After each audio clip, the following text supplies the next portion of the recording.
What's going on, guys? It's Cliffy here. Now, before I get into the bulk of this episode, if you do want to pick up a copy of Cricket Coach 2014 for yourself, check the links down below in my description for an exclusive 10% discount. Right, guys, today we are touring Pakistan for 3 T20 internationals. And I thought, what better way, Pakistan have just been in New Zealand shores. Why not return the favour, go and travel there, and I guess test ourselves out in their conditions. So it's going to be interesting to see what happens here. A few changes to the side. It's really hard to try and settle on a good team for me. Like, there's so many good players out there at the moment. Like, opening, I think I had a one-day series against South Africa before this, which I swept 3-0. But I think in all 3 games, I had 3 different opening batting combinations.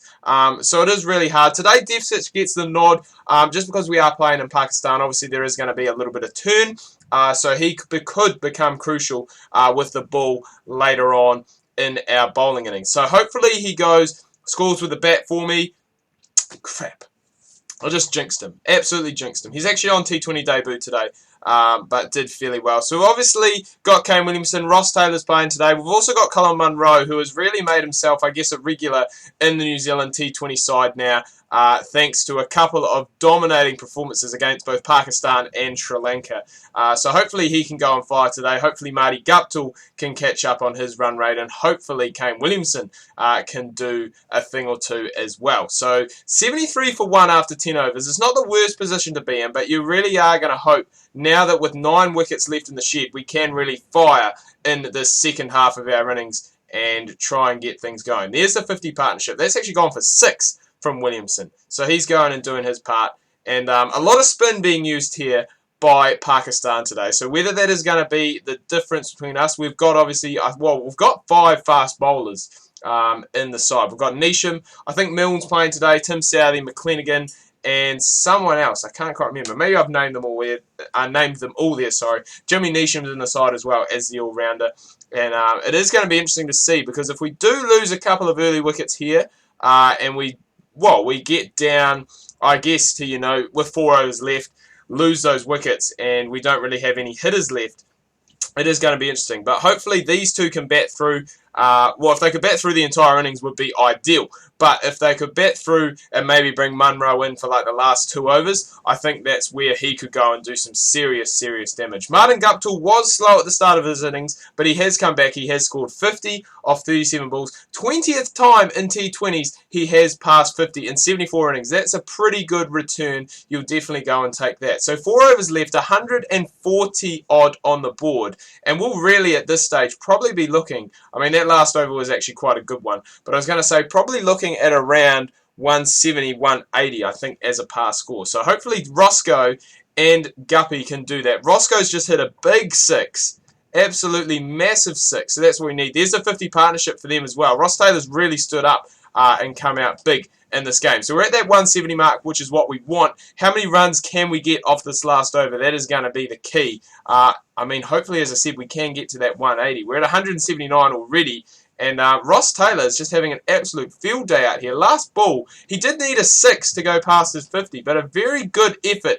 nonetheless by him. I think he finished up on about 46, and this is where the heat can get turned up. Even though the pitch is turning a little bit, spinning a little bit, we do have some quality quick bowlers in our side today. McClenaghan, Southey, Adam Milne's in there. He's been bowling well for me in this game. I think it's just his pace maybe. He bowls especially well against the tail. That is really what I use him for. Probably not a guy who's going to open the bowling, but a guy who's going to bowl in the middle and bowl towards the end.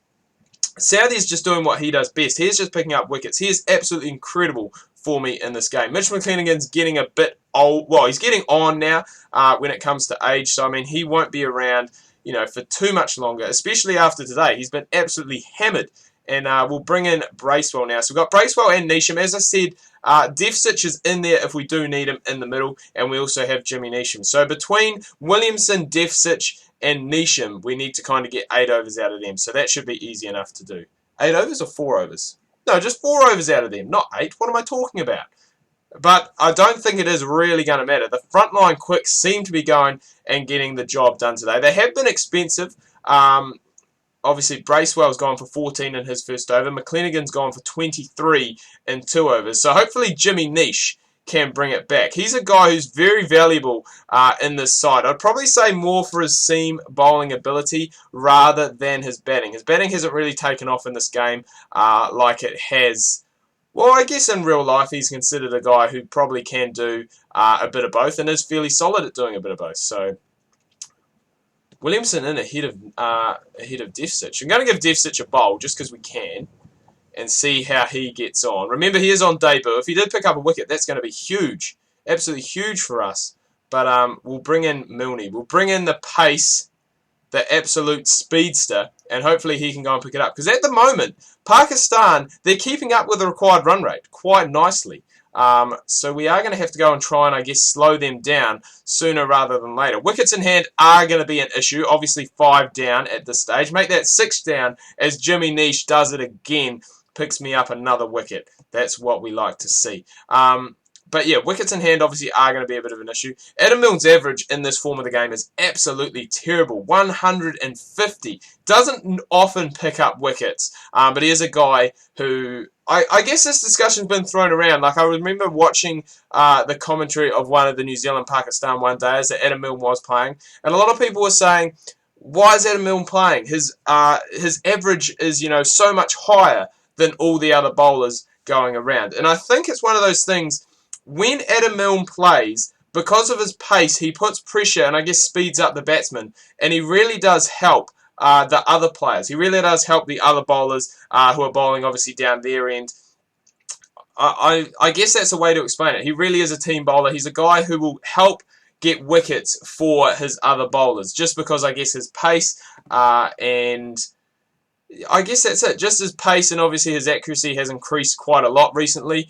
But that is definitely where it comes from. It's definitely his pace, speeds up the batsman, and he makes it easier for the other guys to go and pick up wickets. That's why their averages are so low, just due to the fact that Adam Milne is playing. And I think that was evident probably, you know, during the World Cup and leading up to the World Cup, that when Milne was playing, other bowlers were taking wickets because guys couldn't take risks against Milne because he was bowling so accurately and so fast. But that is a huge win for the New Zealanders. Tim Southee getting man of the match. He finished with 4 for 14, Milne 2 for 26, and Jimmy Neesham 3 for 26. Guptill 66 not out, and Ross Taylor proving that he still has it even at his old age with 46 not out. But anyway, guys, I'm going to wrap things up here. Do hope you've enjoyed this video. If you have, please remember to leave a like. If you are new, please do subscribe. Make sure you check out my Facebook and Twitter. Links that can be found down below in the description. Hope you guys are having an awesome weekend. Make sure you tune in on Monday. We've got some more Don Bradman, My Career, coming your guys' way. Make sure